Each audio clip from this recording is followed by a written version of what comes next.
Back to our YouTube channel medical and nurses hub. तो आज की क्लास में हम बात करेंगे यहाँ पर मोस्टली क्वेश्चन आपके community health nursing and paediatric के मिक्स्ड क्वेश्चन है। मोस्ट इम्पॉर्टेंट थिंग कि जिन्होंने अभी तक चैनल को सब्सक्राइब नहीं किया है प्लीज़ सब्सक्राइब कर लें, और जो क्लासेस हैं वो अभी कंटिन्यू चलते जा रही हैं। तो यहाँ पर अल्टरनेट बेस के तौर पर आपको जीके जीएसवी जितना स्पेशली आपके नर्सिंग एग्जाम्स के लिए हेल्पफुल है वो यहाँ पे ऐड कर दिया जाता है। तो जिनका भी अपकमिंग टाइम में NHM, GMC, CHO, DSSB, OSC और पब्लिक हेल्थ नर्स के लिए एग्ज़ाम होने वाला है, तो ऑल ओवर सभी के हिसाब से यहाँ पर क्वेश्चन ऐड किए जाते हैं। तो आप लोग क्लास को ज़रूर ज्वाइन कीजिए। एंड ऑफिशियल ऐप से आप चाहें तो पेपर्स को ले सकते हैं। जो भी लोग एनएचएम का पेपर देने वाले हैं, मेडिकल एंड नर्सेस सबके नाम से आपको ऐप अवेलेबल है प्ले स्टोर में। और यदि आपको कोई भी डाउट्स होता है तो मेरे व्हाट्सएप नंबर हर एक वीडियो के डिस्क्रिप्शन बॉक्स में अवेलेबल है, तो आप मुझे व्हाट्सएप पर मैसेज कर सकते हैं। तो यहाँ पर जो फर्स्ट क्वेश्चन ऐड किया गया है वो है the nurse is monitoring a 15-month-old child for sign and symptom of increased intracranial pressure after a craniotomy. The nurse plans to monitor for which early sign और symptom of increased ICP in this children. तो यहाँ पर एक nurse है जो 15 महीने के बच्चे को क्या कर रही है, मॉनिटर कर रही है। क्रेनियोटॉमी सर्जरी हुई है, आफ्टर द क्रेनियोटॉमी आईसीपी बढ़ रहा है। तो कौन से साइन है, अर्ली साइन है जो आईसीपी बढ़ने के लिए इंडिकेट करेंगे। दैट मीन्स पता चलेगा कि इंट्राक्रैनियल प्रेशर बढ़ रहा है 15 महीने के बच्चे में। कौन से साइन है जो देखने को मिलेंगे। ऑप्शन में है anorexia and vomiting, bulging anterior fontanelle, altered level of consciousness and last one is the complaint of frontal headache.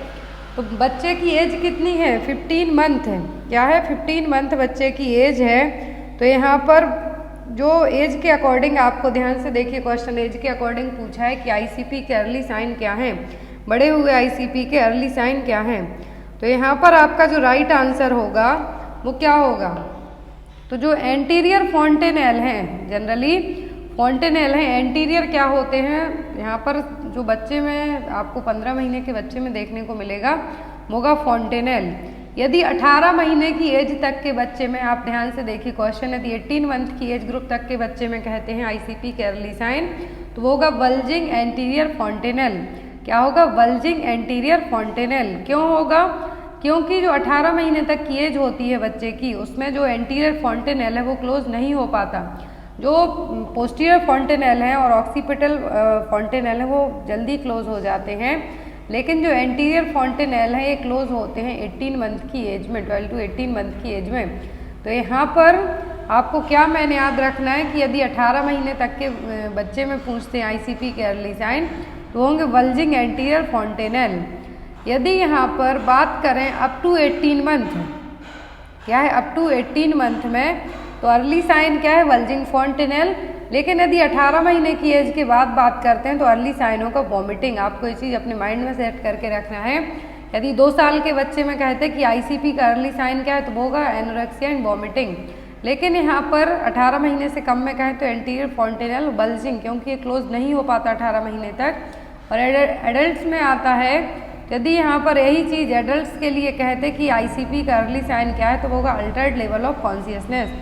I hope आपको तीनों चीज़ें क्लियर हो गई हो। Next one is what is the meaning of failure to thrive. तो failure to thrive का मतलब क्या है। ऑप्शन है यहाँ पर child is unable to walk, child is unable to speak, rate of weight gain is sluggish and rate of height gain is sluggish. तो यहाँ पर फेलियर टू थ्राइव का मतलब क्या होगा, तो फेलियर टू थ्राइव का मतलब होगा कि बच्चे की जो वेट है, क्या है, बच्चे का वेट है जो एक ही जगह पे स्टॉप होके रह गया, उसको हम क्या कहेंगे, फेलियर टू थ्राइव। क्या होगा, failure to thrive. Rate of weight gain is sluggish, that means failure to thrive. ये टर्म यूज किया जाता है इनएडिक्वेट ग्रोथ और inability to maintain the growth usually in early childhood, जो कि एक साइन है failure to thrive. Undernutrition, malnutrition है तो बायोलॉजिकल हो सकता है, साइकोलॉजिकल हो सकता है। तो यहाँ पर यदि आपको एग्जाम में आता है फेलियर टू थ्राइव, तो आपको याद रखना है rate of weight gain is sluggish. क्या है, rate of weight gain is sluggish. Next one is which among the following is not a common symptom of tuberculosis. Most important question, TB का जो most common sign कौन सा नहीं है। Option में है कफ फॉर 3 वीक्स और मोर, फीवर स्पेशली एट नाइट, और weight gain and loss of appetite. तो यहाँ पर जो ट्यूबरक्लोसिस का कॉमन साइन नहीं है वो कौन सा है, तो वो है वेट गेन। ट्यूबरक्लोसिस के पेशेंट आपने हट्टे कट्टे मोटे ताजे नहीं देखे होंगे कभी भी, हमेशा टीबी के पेशेंट होते हैं जो उनका वेट है जो कभी भी गेन नहीं होता है, स्पेशली ये क्या होता है बहुत ही फास्ट तरीके से वेट लॉस होता है। तो यहाँ पर यदि एक क्वेश्चन और आता है कि यदि टीबी का एक जो क्लिनिकल साइन पूछा जाता है तो वो क्या होगा, cough for more than 3 week, क्या है, खांसी का आना कंटिन्यूस 3 वीक से ज़्यादा, फीवर आना स्पेशली एट नाइट में, वेट लॉस होना, एपेटाइट भूख नहीं लगना, एंड यहाँ पर 1 महीने या 3 वीक तक तो क्या रहता है, खांसी रहेगी, फीवर रहेगा, निमोनिया होना बार बार। और एडवांस टीबी के जो साइन है वो night sweat, weight loss, fatigue and rashes. Next and most important question, mid day meal supplement diet provides following nutrients. तो मिड डे मील जो प्रोग्राम है, मिड डे मील जो स्कीम है, इसके तहत कितना सप्लीमेंट्स है जो प्रोवाइड करवाया जाता है।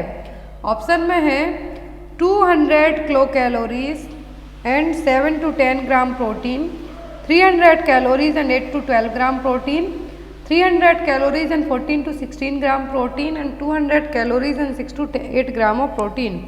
तो यहाँ पर जो मिड डे मील सप्लीमेंट में जो डाइट प्रोवाइड करवाई जाती है उसमें कितना है जो कैलोरी और प्रोटीन दिया जाता है।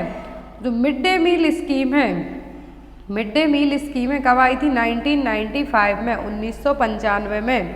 जो यहाँ पर उस टाइम पर 1995 में जब इसको लॉन्च किया गया था तो प्राइम मिनिस्टर कौन थे, पीवी नरसिम्हा राव। आपको याद रखना एग्जाम में आ सकता है, और ये स्कीम अभी भी एक्टिव है।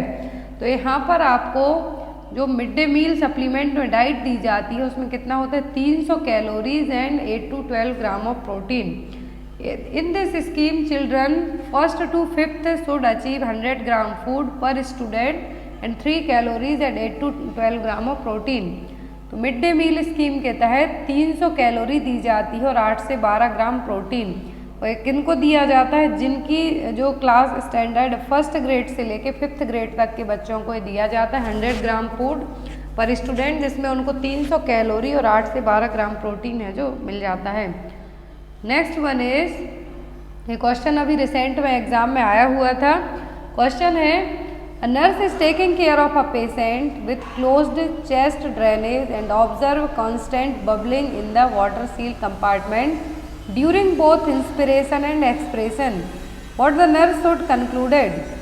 तो यहाँ पर एज अ नर्स आप पेशेंट की केयर कर रहे हैं, तो जो यहाँ पर चेस्ट ट्यूब ड्रेनेज सिस्टम है, यहाँ पर क्लोज चेस्ट ड्रेनेज है, तो यहाँ पर आपको बबलिंग देखने को मिल रही है वाटर सील कंपार्टमेंट में, चाहे आप एयर इंस्पायर कर रहे हो या फिर एक्सपायर कर रहे हो।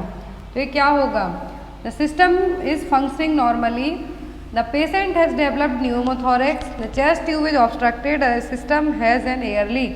क्वेश्चन एग्जाम में अभी आया था ये रिसेंट में कि यदि बबलिंग साउंड देखने को मिल रहा है, कंटिन्यूस आप बबलिंग देख रहे हैं वाटर सील चैम्बर में, कंपार्टमेंट में, तो ये क्या है, तो ये साइन है कि system has an air leak. क्या है ये, यहाँ पर जो आप देख रहे हैं, जो यहाँ पर एक मशीन देख रहे हैं आप, तो यहाँ पर यदि बबलिंग साउंड मेनली एग्जाम में आता है, बबलिंग आपको कंटिन्यूसली देखने को मिलती है वाटर सील चैम्बर में स्पेशली, तो क्या होगा, यहाँ पर एयर लीकेज हो रही है।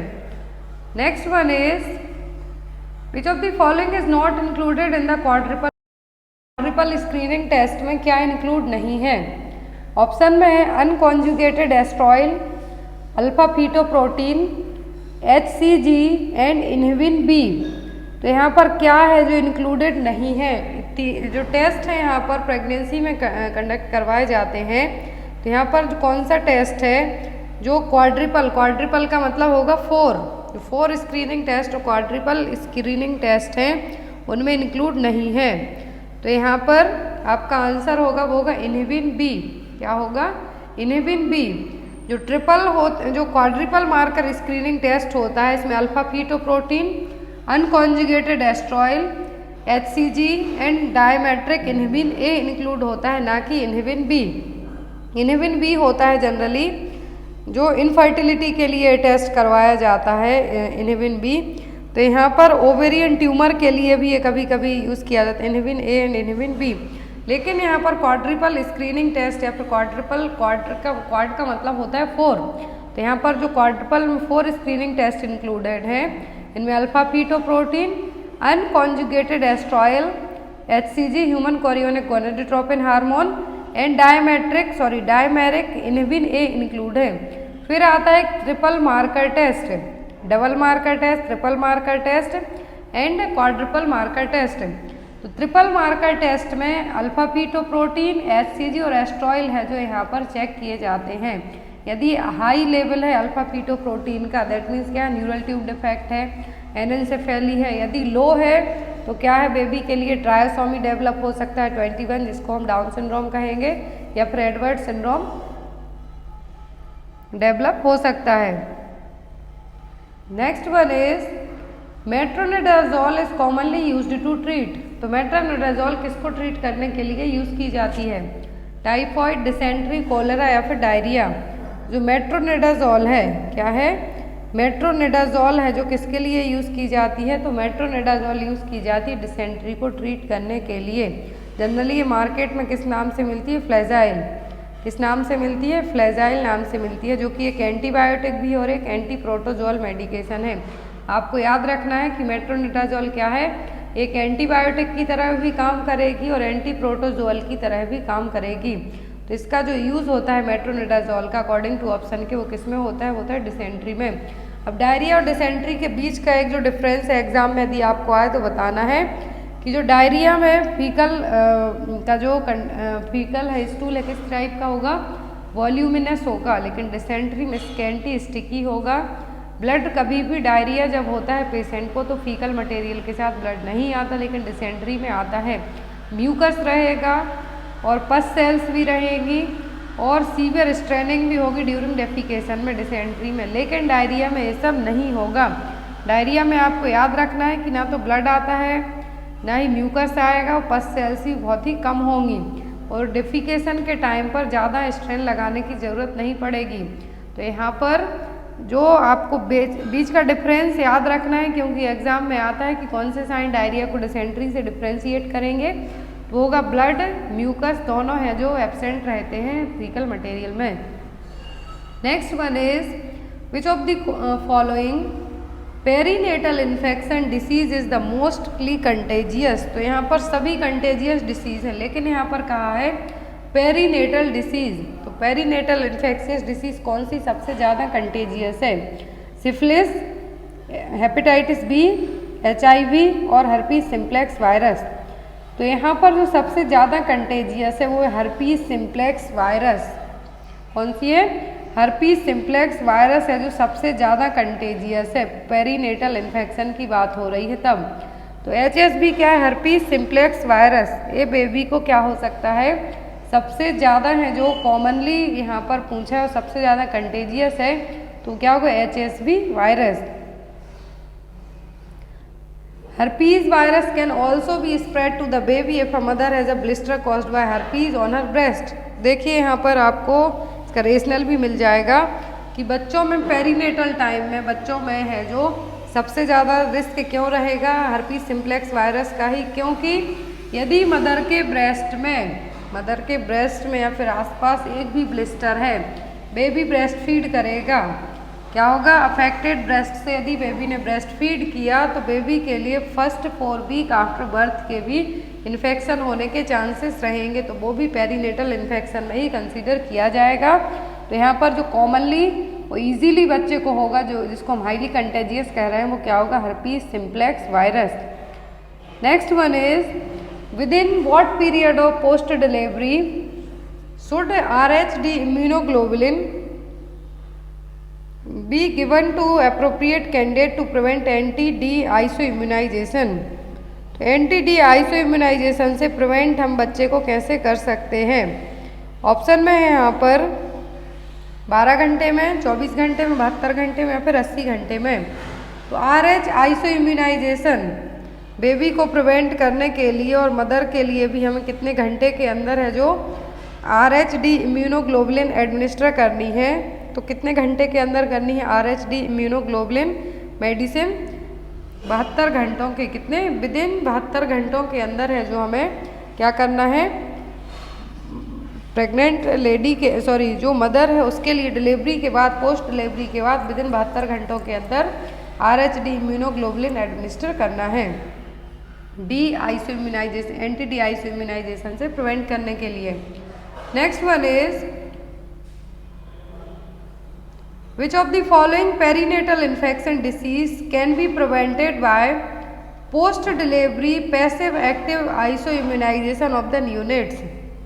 तो यहाँ पर कौन सा पेरीनेटल इन्फेक्शन है, क्वेश्चन ध्यान से देखिए। अभी हमने पढ़ा कि कौन सा कंटेजियस है पेरीनेटल पीरियड में, अब है यहाँ पर कौन सा पेरीनेटल इन्फेक्शन है जिसको हम पैसिव एक्टिव आइसो इम्यूनाइजेशन से न्यूनेट बेबी को प्रिवेंट कर सकते हैं।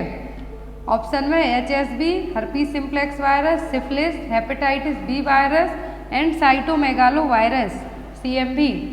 तो यहाँ पर जो पेरीनेटल इन्फेक्शन है, हम बेबी को पोस्ट डिलीवरी के बाद, बेबी को आफ्टर डिलीवरी के बाद पैसिव एक्टिव इम्यूनाइजेशन से बेबी को हम उस डिसीज से प्रिवेंट कर सकते हैं। तो वो क्या है, हेपेटाइटिस बी वायरस, क्योंकि आफ्टर डिलीवरी विदिन 24 आवर के अंदर क्या दे दिया जाता है, हेपेटाइटिस बी वैक्सीन है जो दे दी जाती है बच्चों में। तो यहाँ पर आपका आंसर भी क्या होगा, हेपेटाइटिस बी वैक्सीन, और हेपेटाइटिस बी वायरस से हम प्रिवेंट कर सकते हैं। Next one is serum hepatitis is also known as. तो सीरम हेपेटाइटिस किसको कहा जाता है, हेपेटाइटिस ए को, बी को, ई को, या फिर बैक्टीरियल हेपेटाइटिस को। तो हेपेटाइटिस, सीरम हेपेटाइटिस यहाँ पर कहा है तो वो क्या है, हेपेटाइटिस बी। क्या है, हेपेटाइटिस बी। अब यहाँ पर एग्जाम में आपको रूट जनरली पूछे जाते हैं और मोड ऑफ ट्रांसमिशन पूछा जाता है। तो आपको याद रखना है कि हेपेटाइटिस ए और हेपेटाइटिस सी ये दोनों फीको ओरल रूट से होते हैं। बाकी हेपेटाइटिस सी जिसको ब्लड ट्रांसफ्यूजनल हेपेटाइटिस भी हम कह सकते हैं, हेपेटाइटिस बी जो कि ओनली DNA वायरस है। यहाँ पर आपको याद रखना है, एग्जाम में आपको आता है हेपेटाइटिस की जो कैटेगरी के वायरस हैं इनमें से DNA वाला वायरस कौन सा है, तो hepatitis B. Blood borne sexual vertical transmission से हेपेटाइटिस बी हो सकता है। फिर आता है हेपेटाइटिस डी जो कि हेपेटाइटिस बी के साथ में होगा, को इन्फेक्शन जिसको हम कह सकते हैं। यहाँ पर याद रखना है कि जो हेपेटाइटिस ए, सी, डी और ई हैं ये कैसे हैं, RNA वायरस हैं। लेकिन जो हेपेटाइटिस बी है क्या है, DNA वायरस है। इंक्यूबेशन पीरियड सबसे ज़्यादा किसका होता है, तो सबसे ज़्यादा इंक्यूबेशन पीरियड होता है हेपेटाइटिस सी का। नेक्स्ट है यहाँ पर A neurological disorder in which the patient will have an expression of mask-like face and staring is known as। तो कौन सी डिसीज है जिसमें पेशेंट का, जो कि एक न्यूरोलॉजिकल डिसऑर्डर है, पेशेंट का फेस कैसा रहेगा, मास्क लाइक फेस होगा और स्टेयरिंग टाइप से देखेगा। ऑप्शन में myasthenia gravis, Alzheimer's disease, Huntington's chorea and Parkinson's disease. चारों डिसीज एग्जाम में आपको आती हैं, याद रखें आप। तो यहाँ पर आपका जो राइट आंसर है वो क्या होगा, माइस्थेनिया ग्रेविस होगा। मैंने यहाँ पर क्लिनिकल साइन, फेशियल एक्सप्रेशन कैसा है, मास्क लाइक फेस देखने को मिल रहा है। तो ये किस में देखने को मिलेगा, तो ये देखने को मिलेगा पार्किंसंस डिसीज में। किस में देखने को मिलेगा, पार्किंसंस डिसीज में। माइस्थेनिया ग्रेविस का मतलब होगा यहाँ पर न्यूरोमस्कुलर डिसीज है जिसमें मसल्स वीकनेस रहेगी। क्या रहेगी, मसल्स वीकनेस देखने को मिलेगी। यहाँ पर development of clots in the vein is called as. तो यदि वेन्स में क्या है, क्लॉट का डेवलपमेंट होता है, थक्के जमते हैं, तो वो क्या कहलाएगा, थ्रोम्बोसिस, एन्यूरिज्म, एथेरोस्क्लेरोसिस और इस्कीमिया। तो क्या कहलाएगा, यदि वेन्स में क्लॉट का फॉर्मेशन होगा तो वो कहलाता है थ्रोम्बोसिस। थ्रोम्बोसिस या फिर थ्रोम्ब का फॉर्मेशन कहलाना क्या कहलाएगा, यहाँ पर क्लॉट फॉर्मेशन के लिए हम यहाँ पर क्या टर्म यूज़ करेंगे, थ्रोम्बोसिस। तो यहाँ पर जो अदर टर्मिनोलॉजी एग्जाम में आती है, एन्यूरिज्म का मतलब होगा weekend area in an artery. Generally aneurysm में क्या होगा, जो वीक आर्टरी का एरिया है वो क्या हो जाएगा, दूसरी जगह वल्ज हो जाएगा। एथेरोस्क्लेरोसिस में क्या होगा, जो फैट है या फिर जो कोलेस्ट्रॉल है उसका बिल्डअप होगा किसमें, आर्टरीज में। इस्कीमिया का मतलब होगा tissue death. Next one is abnormal pregnancy in which the conceptus implants outside the uterine cavity. यहाँ पर बताना है कि प्रेगनेंसी की ऐसी एबनॉर्मल स्टेज जिसमें जो कॉन्सेप्टियस मटेरियल है, कॉन्सेप्शन का जो मटेरियल है वो यूट्राइन कैविटी के बाहर इम्प्लांट हो जाता है। फर्टिलाइजेशन कहीं पर भी हो लेकिन इम्प्लांटेशन यूट्रस में होता है, यूट्राइन वॉल में होगा। लेकिन जब यूट्राइन वॉल के यहाँ पर ना हो के कहीं और हो जाए तो हम इसको क्या कहेंगे? Ectopic pregnancy, molar pregnancy, antepartum haemorrhage और अबॉर्शन। क्या टर्मिनोलॉजी यूज़ की जाएगी? तो वो कहलाएगी एक्टोपिक प्रेगनेंसी। नॉर्मल प्रेगनेंसी में फर्टिलाइजेशन होगा फैलोपियन ट्यूब में, एग रिलीज करेगी ओवरी। ध्यान से देखिए, ओवरी एग रिलीज करेगी, फर्टिलाइजेशन होगा फैलोपियन ट्यूब में, इम्प्लांटेशन होगा यूट्रस में। लेकिन यदि क्या है, लेकिन यदि यही फर्टिलाइज्ड एग इम्प्लांट कहाँ पर हो जाए? फैलोपियन ट्यूब में ही हो जाए, ओवरी में हो जाए, सर्विक्स के यहाँ पर हो जाए, अदर देन यूट्रस के कहीं पर भी इम्प्लांट हो जाता है। और कॉमनली जो एक्टोपिक प्रेगनेंसी में इम्प्लांटेशन होता है वो होता है फैलोपियन ट्यूब में, इसीलिए इसको ट्यूबुलर प्रेगनेंसी भी कहा जाता है। Next one is failure to pass meconium within first 36 hour of life, abdominal distension, poor feeding and empty rectum are the findings of. तो यहाँ पर है question, failure to pass meconium क्या है? Failure to pass meconium within first 36 hour तक क्या है? First 36 hour तक डिलीवरी होने के बाद से लेकर 36 घंटों तक यदि बेबी अपना फर्स्ट पासिंग स्टूल, जो फर्स्ट पासिंग स्टूल जिसको मेकोनियम कहते हैं, वो पास नहीं करेगा, एब्डोमिनल डिस्टेंशन है, पुअर फीडिंग है और रेक्टम कैसा है? एम्प्टी है, तो ये किसकी फाइंडिंग है? हिरस्प्रिंग्स डिसीज, अपेंडिसाइटिस, माल एब्जॉर्प्शन और पेरिटोनाइटिस। यहाँ पर ये सभी साइन किसके हैं? ये हैं हिरस्प्रिंग्स डिसीज के, जिसमें जो गैंग्लियोनिक सेल्स रहेंगी ये एब्सेंट रहेंगी। जनरली गैंग्लियोनिक सेल्स से रहती हैं, जिसको मेगा कॉलन डिसीज भी कहेंगे। तो गैंग्लियोनिक सेल्स एब्सेंट रहेंगी, जिसके कारण जो यहाँ पर रेक्टम है क्या रहेगा? यहाँ पर ब्लॉकेज रहेगा। तो यहाँ पर जब रेक्टम में कुछ आएगा ही नहीं तो क्या होगा? एब्डोमिनल डिस्टेंशन होगा, पुअर फीडिंग होगी, रेक्टम एम्प्टी होगा, बेबी अपना फर्स्ट पासिंग स्टूल है जो पास नहीं कर पाएगा। Next one is onset of puberty before the age of 8 year in girls is called. तो प्यूबर्टी यदि 8 साल से कम एज के पहले ही हो जाए गर्ल्स में तो इसको क्या कहेंगे? थैलार्ची, मिनार्ची, डिलेड प्यूबर्टी या फिर प्रीकॉशियस प्यूबर्टी।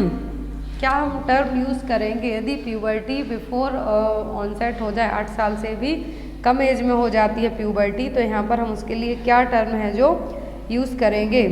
तो जो टर्मिनोलॉजी यूज़ होगी वो कौन सी होगी? वो होगी यहाँ पर प्रीकॉशियस प्यूबर्टी।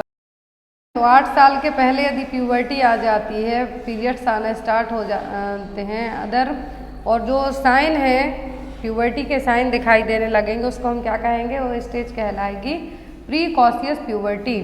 थैलार्ची का मतलब होता है development of breast, breast words का डेवलपमेंट होना। मिनार्ची का मतलब होगा फर्स्ट मेंस्ट्रुअल पीरियड का आना। डिले प्यूबर्टी का मतलब होगा जब प्यूबर्टी अब 16 ईयर के बाद भी ना आए, तब इसके लिए हम क्या कहेंगे? 14 to 60 ईयर के बाद आती है तो उसको हम कहेंगे delay puberty. Next one is what should be the temperature of water used for cold spongin. तो कोल्ड स्पंजिंग के लिए जो वाटर यूज़ करेंगे वो कैसा होना चाहिए? 98 degree Fahrenheit, 105 degree Fahrenheit, 70 degree Fahrenheit और 0 degree Fahrenheit. That means water का टेम्परेचर कितना होना चाहिए जो वाटर हम कोल्ड स्पंजिंग के लिए यूज़ करेंगे? तो वाटर का टेम्परेचर होना चाहिए 70 degree Fahrenheit. Next one is which among the following is known as backbone of community health. तो बैकबोन ऑफ कम्युनिटी हेल्थ इनमें से क्या कहलाएगा? ऑप्शन में इकोनॉमी, फैमिली, होम विजिट और इंडिविजुअल। तो यहाँ पर जो टर्म यूज़ किया जाएगा बैकबोन ऑफ कम्युनिटी के लिए वो क्या होगा? वो होगा यहाँ पर होम विजिट। क्या होगा? Home visit. Next one is fever, abdominal tenderness, slow pulse rate, delirium and rose coloured rashes indicate the disease. तो यहाँ पर क्वेश्चन देखिए कि फीवर है, एब्डोमिनल टेंडरनेस है एंड एब्डोमिनल टेंडरनेस के साथ साथ यहाँ पर जो रोज कलर के रैसेस दिखाई दे रहे हैं। कैसे हैं? रोज कलर के रैसेस हैं बॉडी पर, वो क्या कौन सी डिसीज के साइन है? स्मॉल पॉक्स, मीजल्स, टिटनस या फिर चिकन पॉक्स। अब एग्जाम में आपको एक क्वेश्चन आता है कि रोज कलर स्पॉट्स किस डिसीज में देखने को मिलते हैं। तो रोज कलर जो स्पॉट देखने को मिलते हैं मीजल्स में, इसमें मीजल्स और रूबियोला में। यहाँ पर चिकन पॉक्स और मीजल्स के जो साइन है थोड़े बहुत मैच करते हुए हैं, लेकिन जो रोज कलर के स्पॉट्स हैं, कॉप्लेक स्पॉट्स हैं, किसमें देखने को मिलते हैं? मीजल्स में। चिकन पॉक्स में है जो सबसे पहले जो रैसेस आएंगे, कहाँ पर फॉर्मेशन होगा चेस्ट पर, फिर देन आफ्टर पूरी बॉडी पर। इनका मेन साइन यही है, कॉप्लेक स्पॉट्स मेन साइन है मीजल्स का, और रोज स्पॉट्स किसमें देखने को मिलेंगे? मीजल्स में। नेक्स्ट है यहाँ पर जो ऑप्शन में था टिटनेस, तो टिटनेस का पॉजिटिव एजेंट है क्लोरेस्ट्रिडियम टिटेनी। इंक्यूबेशन पीरियड है एवरेज 10 डेज, जो कि जनरली 3 से 21 दिन का होता है, और ट्रांसमिशन होता है इसका टिटनेस का किसके थ्रू? डायरेक्ट मिट्टी से, सॉइल से। जो क्लोरेस्ट्रिडियम टिटेनी है, इनका ट्रांसमिशन जनरली कैसे होता है? मिट्टी से या फिर एनिमल एक्सक्रीटा से। Next one is asthma can be prevented by, तो हम अस्थमा को कैसे प्रिवेंट कर सकते हैं? प्रिवेंटिंग एक्सपोजर टू एलर्जन से, take the vaccine against asthma, taking medicine regularly और नन ऑफ दी अबव। तो अस्थमा को हम प्रिवेंट कर सकते हैं मेनली यहाँ पर एलर्जन से, क्योंकि अस्थमा किससे होता है? जनरली एलर्जन से हो सकता है, पॉलन से हो सकता है, डस्ट से हो सकता है। तो यहाँ पर जो ब्रोंकाई है, इसमें क्या होगा? स्पाज्म देखने को मिलेगा। क्या होगा? स्पाज्म होगा, सिकुड़ेगी, तो सांस लेने में दिक्कत होगी। बीजिंग साउंड मेन साइन है इनका। अब यहाँ पर बात की जाती है कि प्रिवेंट कैसे कर सकते हैं हम? तो एलर्जन से, जिस चीज़ से प्रॉब्लम हो रही है उससे दूर रहिए, तो आपको वो प्रॉब्लम अपने आप नहीं होगी। Next one is in a crying baby when should the cord be claimed normally. तो यदि बेबी क्या कर रहा है? अच्छा कहते हैं जो हेल्दी बेबी की पहचान है वो क्या है? डिलीवर होने के तुरंत बाद रोना स्टार्ट कर देते हैं। तो यदि बेबी क्राई कर रहा है तो कॉर्ड को हम कितने टाइम में क्लैम्प करेंगे? 10 minute of delivery, 10 minutes of delivery, immediately after delivery, और once the cord pulsation stops, और डिलीवरी ऑफ प्लेसेंटा। तो क्राइंग बेबी, बेबी अच्छे से यदि क्राई कर रहा है तो क्लैम्प को हमें कब क्लैम्प कब करनी है? कॉर्ड हमें जब पल्सेशन स्टॉप हो जाए तब। Once the cord pulsation stop, then after we can clamp the cord. Next one is ophthalmic neonatorum is caused by. Ophthalmic neonatorum को हम ऑप्थेल्मिक न्यूनेट्रम का कॉज क्या है? Neisseria gonorrhoea, cytomegalo virus, herpes virus और human papilloma virus. तो यहाँ पर ophthalmic neonatorum का जो पॉजिटिव एजेंट है वो क्या है? Neisseria gonorrhoea. क्या है? Neisseria gonorrhoea. ऑप्थेल्मिक न्यूनेट्रम को हम कह सकते हैं conjunctivitis of the newborn. Exam में आ सकता है ऑप्थेल्मिक न्यूनेट्रम का मतलब क्या है? कंजक्टिवाइटिस ऑफ द न्यूबॉर्न, जो कि आई इन्फेक्शन है, विदिन 30 डेज में डिलीवरी से लेके फर्स्ट 30 डेज में डेवलप हो सकता है। बर्थ कैनाल के थ्रू हो सकता है बच्चों को, जो कि एक सेक्सुअली ट्रांसमिटेड डिसीज है गोनोरिया। निसीरिया गोनोरिया ही इसका मोस्ट कॉमन कॉज माना जाता है ऑप्थेल्मिया न्यूनेट्रम के लिए। तो यहाँ पर बर्थ कैनाल से बेबी यदि वेजाइनल डिलीवरी के थ्रू हो रहा है तो ज़्यादा चांसेस रहेंगे निसीरिया गोनोरिया जो एजेंट है इसके थ्रू बेबी को ऑप्थेल्मिक न्यूनेट्रम डेवलप होने के। Next one is clinical sign seen in tetanus is. Clinical sign क्या है इसमें से? टिटनस का कॉप्लेक स्पॉट्स, स्यूडोमेम्ब्रेन, ओपिस्थोटोनस और हाइड्रोफोबिया। तो हाइड्रोफोबिया तो रेबीज का क्लिनिकल साइन है, कॉप्लेक स्पॉट्स मीजल्स का साइन है। अब यहाँ पर बचते हैं दो, स्यूडोमेम्ब्रेन और ओपिस्थोटोनस। तो टिटनस में जनरली क्या अफेक्ट होगा? बोन्स अफेक्ट होंगी, मसल्स अफेक्ट होंगी। तो यहाँ पर टिटनस का जो क्लासिकल साइन है वो क्या है? वो opisthotonus. Opisthotonus is the severe hyper extension and spasticity in which an individual's head, neck and spinal column enter into complete bridging और arching position। एग्जाम में आपको यदि इमेज दिखाई दे कि ये किसके कारण हुई है तो ये हुए टिटेनी के कारण। किसके कारण? टिटेनी के कारण, कैल्शियम की कमी के कारण। तो अब यहाँ पर यदि इस तरीके से आर्च बन जाती है टिटेनी के कारण तो इसके लिए क्या टर्म हम यूज़ करेंगे? ओपिस्थोटोनस, जिसमें सीवियर हाइपर एक्सटेंशन हुआ है बॉडी का, साथ ही साथ बहुत ज़्यादा स्पाज्म देखने को मिला है, जिसमें पर्सन का हेड, नेक और पूरी स्पाइनल कॉर्ड ने एक आर्च बना लिया है। क्या बना लिया है? आर्च बना लिया है, ब्रिज जैसे बना लिया है कि यहाँ से देखिए सीधा यहाँ तक जो यहाँ पर टोए है, टोए से सीधा हेड तक पूरा एक बीच में जो ब्रिज जैसे दिख रहा है क्या है, opisthotonus. Next one is presence what level of urine albumin together with high blood pressure is sufficient to categorize her as having pre eclampsia. तो यूरिन एल्ब्यूमिन का लेवल कितना होगा ये हम फाइंड आउट कर सकते हैं कि जो लेडी है उसके लिए क्या है, प्री एक्लेम्सिया है, क्योंकि प्रोटीन यूरिया देखने को मिलता है जो प्री एक्लेम्सिया के पेशेंट होते हैं। तो एल्ब्यूमिन ही चेक किया जाएगा। तो यूरिन एल्ब्यूमिन का जो लेवल है हाई ब्लड प्रेशर के केस में लेडी को प्री एक्लेम्सिया है, तो कैसे आप कैटेगराइज कर पाएंगे, +3, +4, +5 या फिर +2। तो कितना प्रेजेंस है जो यूरिन एल्ब्यूमिन माना जाएगा कि लेडी को प्री एक्लेम्सिया, तो होगा +2। Next one is drug used to treatment of jaundice in newborn. तो यदि न्यूबॉर्न बेबी में बिलिरुबिन लेवल का लेवल ज़्यादा बढ़ जाता है तो उसको ट्रीट करने के लिए कौन सी मेडिसिन यूज़ की जाएगी, फिनोबार्बिटॉन, डायजेपाम, बीटामेथासोन और कैल्शियम ग्लूकानेट। को ट्रीट करने के लिए जो मेडिसिन यूज़ की जाएगी वो होगी फिनोबार्बिटॉन। एग्जाम में क्वेश्चन आता है ड्रग ऑफ चॉइस जॉइंटिस को ट्रीट करने के लिए, तो क्या है, फिनोबार्बिटॉन। फिनोबार्बिटॉन क्या करेगी, it acts on the liver and induce glucuronyl transferase, जो कि एक एंजाइम है, और ये क्या करेगा, बिलिरुबिन को क्या करेगा, बिलिरुबिन को चेंज करेगा ऐसे फॉर्म में जो कि वायल के थ्रू बॉडी से रिमूव हो जाए। क्या करेगा, बिलिरुबिन का लेवल जो बढ़ा हुआ है उसको चेंज करने का काम करेगा ये एंजाइम, ग्लूकोकोरिनल ट्रांसफरेज एंजाइम, जो कि बाइल के थ्रू बॉडी से रिमूव हो जाए। यदि ड्रग ऑफ चॉइस पूछे तो वो क्या है, phenobarbitone. Next one is during intubation administration of succinylcholine cause bradycardia, which of the following agent use to treat this outcome effect. तो यहाँ पर सक्सिनाइल कोलिन दी जा रही है किसके लिए, इंट्यूबेशन के लिए। तो ब्रेडिकार्डिया डेवलप होता है यदि, तो ब्रेडिकार्डिया डेवलप होने के लिए कौन सी मेडिसिन है जिससे हम ब्रेडिकार्डिया को यहाँ पर ट्रीट कर पाएंगे। ऑप्शन में कैल्शियम ग्लूकानेट, एड्रेनालिन, लिडोकेन और एट्रोपिन।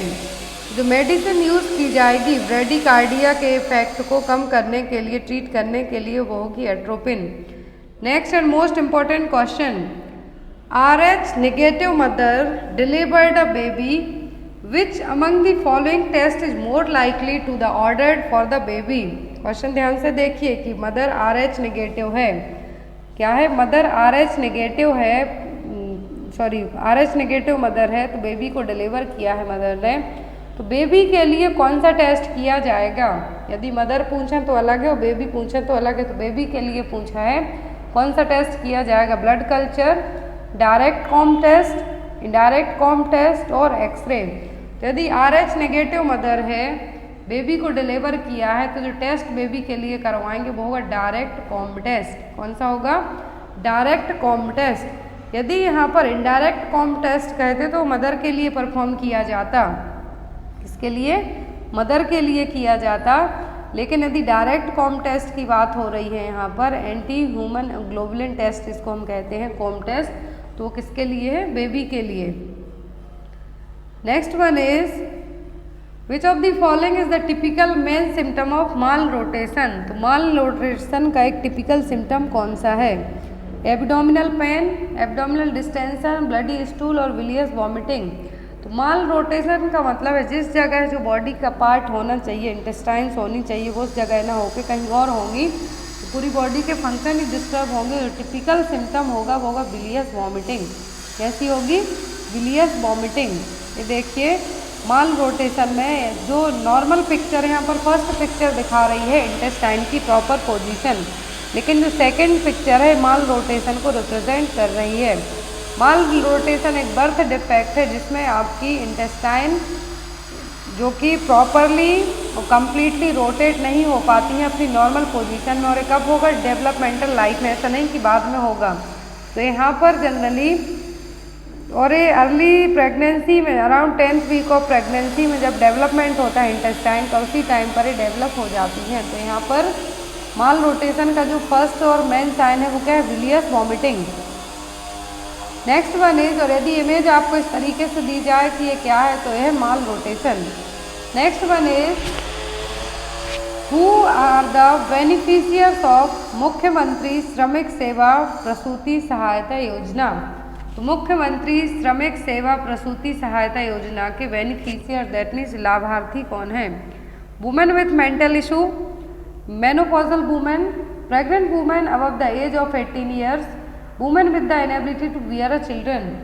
तो मुख्यमंत्री श्रमिक सेवा प्रसूति सहायता योजना, प्रसूति का मतलब होता है प्रेगनेंसी, क्या होगा? प्रेगनेंसी। तो प्रसूति सहायता योजना, मुख्यमंत्री श्रमिक सेवा प्रसूति सहायता योजना की जो लाभार्थी हैं ऐसी प्रेग्नेंट वुमेन जिनकी एज 18 साल से ज़्यादा हो। तो यहाँ पर जो 2022 के तहत जो यहाँ पर मध्य प्रदेश की योजना है एक्चुअल में, यहाँ पर प्रेग्नेंट वुमेन जिनकी एज 18 साल से ज़्यादा हो उनके लिए ये जो योजना लाई गई थी प्रधानमंत्री मातृ वंदना योजना, प्रधानमंत्री प्रसूति सहायता योजना। तो यहाँ पर प्रथम और द्वितीय किस्त के रूप में 3-3 हज़ार रुपये है जो दिए जाते हैं, टोटल 3 हज़ार रुपये दिए जाते हैं। तो यहाँ पर प्रथम और द्वितीय किस्त के रूप में 3 हज़ार रुपये का भुगतान किया जाएगा और जो शेष बचे हुए 1 हज़ार रुपये रहेंगे जो श्रमिक सेवा प्रसूति सहायता योजना के तहत वुमेन को दिए जाएंगे। Next one is primary complex in a chest x-ray is the characteristic feature of. Primary complex और गॉन फोकाई दोनों एक ही टर्म है, किसमें देखने को मिलेंगे? चेस्ट एक्सरे करवाएंगे तो निमोनिया में, एम्पायमा में, ब्रोंकियोलाइटिस में या फिर ट्यूबरक्लोसिस में।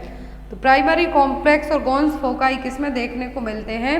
ये देखने को मिलते हैं ट्यूबरक्लोसिस के पेशेंट का जब चेस्ट एक्सरे किया जाता है तो ग्रेन्युलोमा टाइप से, कॉम्प्लेक्स टाइप से दिखाई देगा। तो इसके लिए क्या कहा गया? गॉन्स फोकाई और primary complex typically in the middle और lower zones of the lungs. जो लोअर जोन्स रहेगा लंग्स का या फिर मिडिल लंग्स में यहाँ पर ये देखने को मिलेंगे। और ये जनरली या तो प्लूरल इफ्यूजन के कारण भी हो सकते हैं या फिर तो इनका मेन रीजन होगा, मेन किस डिसीज में देखने को मिलेंगे। तो आपको एग्जाम में या तो गॉन्स फोकाई देखने को मिलेगा और primary complex. Next one is serological and which test commonly are used in diagnosis of rabies. तो रेबीज है जो टेस्ट है यहाँ पर कौन से टेस्ट से है जो प्रॉपर तरीके से हम फाइंड आउट कर सकते हैं, डायग्नोस कर सकते हैं? सीरोलॉजिकल और कौन सा टेस्ट किया जाएगा? हेमेटोक्रेट, इन्यूलिन क्लियरेंस, ऑस्कल्टेशन और मॉलिकुलर टेस्ट। ये क्वेश्चन MPNHM में आया था। तो सीरोलॉजिकल और जो यहाँ पर मॉलिकुलर टेस्ट है दोनों रेबीज को डायग्नोस करने में किए जाते हैं। डायरेक्ट फ्लोरेसेंट एंटीबॉडी टेस्ट भी हम जिसको कह सकते हैं कि रेबीज वायरस के जो एंटीजन है आपके ब्रेन टिश्यू में प्रेजेंट तो नहीं है, उसके लिए टेस्ट किए जाते हैं। Next one is which of the following is not a national health programme. तो इनमें से नेशनल हेल्थ प्रोग्राम कौन से नहीं हैं? National programme for control of blindness and visual impairment, national tobacco control programme, national oral health programme, national programme for prevention and control of deafness. तो यहाँ पर आपका आंसर होगा जो यहाँ पर अब option A, B, C, D दिए हैं कि A बस है कि B है या नहीं है। तो यहाँ पर क्वेश्चन है not a national health programme. तो यहाँ पर आपका आंसर होगा नन ऑफ दी अबव, क्योंकि ये सभी क्या है? नेशनल हेल्थ प्रोग्राम है। यहाँ पर जो national programme for control of blindness and visual impairment है तो ये 1975 में लॉन्च किया गया था। फिर दूसरा है national programme for prevention and control of deafness. तो 2006 से 2007 में एज अ पायलट प्रोजेक्ट के तहत इसको लाया गया था। फिर आता है नेशनल टोबैको कंट्रोल प्रोग्राम जो कि 2007 टू 2008 के बीच में जो 11th 5 ईयर प्लान था, 11वीं पंचवर्षीय योजना थी, उसके तहत लाया गया था। और हम हर साल नेशनल टोबैको डे कब मनाते हैं? 31 मई को। Next is which of the following is the programme implemented by the government of India in 2014 to ensure immunization for children up to 2 years of age and the pregnant women। तो यहाँ पर government of India ने 2014 में एक programme लाया था। तो यहाँ पर उस प्रोग्राम का नाम क्या है? जो कि 2014 को लॉन्च की गई थी एंड यहाँ पर जो कि 2 साल के बच्चों प्रेग्नेंट लेडीज तक के लिए थी। तो वो कौन सी थी? मिशन इंद्रधनुष। क्या थी? मिशन इंद्रधनुष, जो कि 25 दिसंबर 2014 को लॉन्च की गई थी। देन आफ्टर यहाँ पर इंटेंसिफाइड मिशन इंद्रधनुष प्रोग्राम भी आया था 8 अक्टूबर 2017 को। इसके लिए मोदी जी ने लॉन्च किया था। फिर 2.0 आया था जो कि JP नड्डा ने यहाँ पर इसको लॉन्च किया था। जो 2.0 था और मिशन इंद्रधनुष प्रोग्राम के यदि यहाँ पर आपको सभी के गोल्स पूछे जाते हैं तो ये 2030 तक के लिए जो सस्टेनेबल डेवलपमेंट गोल अचीव करना है हमें प्रिवेंटेबल डिसीज़ को लेके, चाइल्ड डेथ को लेके, तो वो यहाँ पर किसके तहत है, मिशन इंद्रधनुष। मेन आपको मिशन इंद्रधनुष कब लॉन्च हुआ तो यहाँ पर लॉन्चिंग डेट याद रखना है 25 दिसंबर 2014। 2 साल तक की एज ग्रुप के बच्चे और प्रेग्नेंट वुमेन यहाँ पर कवर किए गए हैं। फिर इंटेंसिफाइड मिशन इंद्रधनुष प्रोग्राम आया, इसी को है जो मॉडिफाई करके लाया गया तो 8 अक्टूबर 2017 को। फिर यहाँ पर 2.0 डॉक्टर हर्षवर्धन ने इंट्रोड्यूस किया था मिशन इंद्रधनुष प्रोग्राम का 2.0। तो यहाँ पर भी कवरेज क्या रखी गई थी, जो 2 साल तक के बच्चे और प्रेग्नेंट वुमेन। अब यहाँ पर नेक्स्ट क्वेश्चन है, the vaccination was first performed by, तो वैक्सीनेशन है जो पहली बार कब परफॉर्म किया गया, लुईस पास्चर के through, Alexander Fleming, madam Curie और एडवर्ड जेनर। तो फर्स्ट जो वैक्सीनेशन है, फर्स्ट टाइम वैक्सीनेशन कब किसके थ्रू करवाया गया, एडवर्ड जेनर। किसके through, Edward Jenner. First vaccine की खोज भी किसने की थी, एडवर्ड जेनर ने, जो कि स्मॉल पॉक्स के लिए 1798 में बनी थी। एग्जाम में क्वेश्चन आता है कि पहली वैक्सीन कौन सी, वो थी स्मॉल पॉक्स और खोज किसने की थी, एडवर्ड जेनर ने। ओरल पोलियो वैक्सीन की डिस्कवरी किसने की थी, डॉक्टर अल्बर्ट सेविन ने। Next one is in Mission Indradhanush all vaccine are covered except, Mission Indradhanush में सभी वैक्सीन कवर्ड हैं किसी एक को छोड़कर, diphtheria, whooping cough, TB and PCV that means pneumococcal vaccine. तो यहाँ पर मिशन इंद्रधनुष में पहले जो इंक्लूडेड वैक्सीन थी वो थी यहाँ पर जो कि इम्यूनाइजेशन, नेशनल इम्यूनाइजेशन शेड्यूल में इंक्लूडेड है, लेकिन जो नहीं इंक्लूडेड है वो कौन सी थी, पीसीवी न्यूमोकोकल वैक्सीन। अब हम यहाँ पर बात करते हैं मिशन इंद्रधनुष का जो एम था कि 2 साल के एज ग्रुप के बच्चे, प्रेग्नेंट वुमेन। तो यहाँ पर पहले थी जो 7 प्रिवेंटेबल डिसीज़ हैं वैक्सीन से प्रिवेंट करने वाली। मिशन इंद्रधनुष में रेनबो में टोटल 7 कलर होते हैं इंद्रधनुष में, तो वही यहाँ पर 7 डिसीज़ रखी गई थी, diphtheria, whooping cough, tetanus that means DPT, poliomyelitis, TB, measles, meningitis and hepatitis B.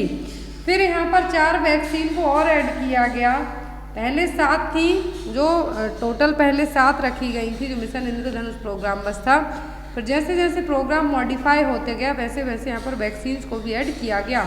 तो 7 के बाद यहाँ पर जो 4 वैक्सीन और ऐड की गई वो थी rota virus for prevention of diarrhoea, measles and rubella and Japanese encephalitis and IPV यहाँ पर ऐड की गई। तो आफ्टर दैट 4 वैक्सीन और ऐड की गई। तो यहाँ पर टोटल जो अब यदि पूछते हैं तो पहले तो 7 थी, बट लेकिन नाउअडेज जब चेंज हुए मिशन इंद्रधनुष प्रोग्राम में तो टोटल 11 वैक्सीन है जो यहाँ पर इंक्लूडेड हैं।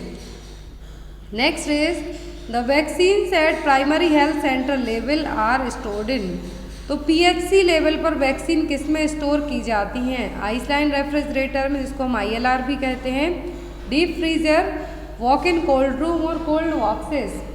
तो जो प्राइमरी हेल्थ सेंटर होते हैं, प्राइमरी हेल्थ सेंटर लेवल पर वैक्सीन को स्टोर किया जाता है आइसलैंड रेफ्रिजरेटर में। अब यहाँ पर आप स्क्रीनशॉट इसका ले सकते हैं जो स्क्रीन पे आपको दिख रहा है, क्योंकि एग्ज़ाम में बहुत ज़्यादा हेल्पफुल है। और जो सेकंड चैनल है उस पर भी मैं आपको एक छोटे से टॉपिक के तौर पर ये चीज़ बेटर तरीके से एक्सप्लेन कर दूँगी। बट फिर भी जो पीएचसी लेवल यदि एग्ज़ाम में आता है कि पीएचसी लेवल में वैक्सीन किस में स्टोर की जाती है, तो आइसलैंड रेफ्रिजरेटर में। टेम्परेचर होता है इसका 2 से 8 डिग्री सेल्सियस। दूसरा आता है डीप फ्रीजर, तो डीप फ्रीजर का टेम्परेचर होता है -15 to 25 डिग्री सेल्सियस, जिसमें ओरल पोलियो वैक्सीन जिसका टेम्परेचर यहाँ पर है कितना, -20 डिग्री सेल्सियस पर स्टोर की जाती है। और डिस्ट्रिक्ट लेवल पर डीप फ्रीजर यूज़ किए जाते हैं। यदि WIC पूछें, क्या है WIC पूछें, तो इसमें 2 से 8 डिग्री सेल्सियस पर जो गवर्नमेंट की मेडिकल शॉप होती हैं वहाँ यूज़ किया जाता है। कोल्ड वैक्स और vaccine carrier generally sub centre है, यदि वैक्सीन को ट्रांसपोर्ट करना है सब सेंटर है वहाँ पर यूज़ किए जाते हैं। एक क्वेश्चन आपके लिए, इसका आंसर आप लोग कमेंट बॉक्स में देंगे। क्वेश्चन है the last case of small pox was reported in the world in, तो पूरे विश्व में स्मॉल पॉक्स का लास्ट केस कहाँ डिटेक्ट हुआ था, सॉरी कब डिटेक्ट हुआ था, 1977 में, 1978 में, 1979 में और 1982 में। तो मैं यहाँ पर आपको हिंट कर दूँ कि इंडिया में तो लास्ट केस रिपोर्ट हुआ था स्मॉल पॉक्स का 1975 में। अब जो लास्ट केस है यहाँ पर वो हुआ था सोमालिया में। अब आपको ईयर बताना है कि सोमालिया में लास्ट केस स्मॉल पॉक्स का पूरे विश्व में से सोमालिया देश में जो डिटेक्ट हुआ था तो वो कब हुआ था, इसका आंसर आप लोग कमेंट बॉक्स में देना। नेक्स्ट क्लास होगी उसमें इसका आंसर आपको दिया जाएगा। Thank you for watching us. Bye bye, have a good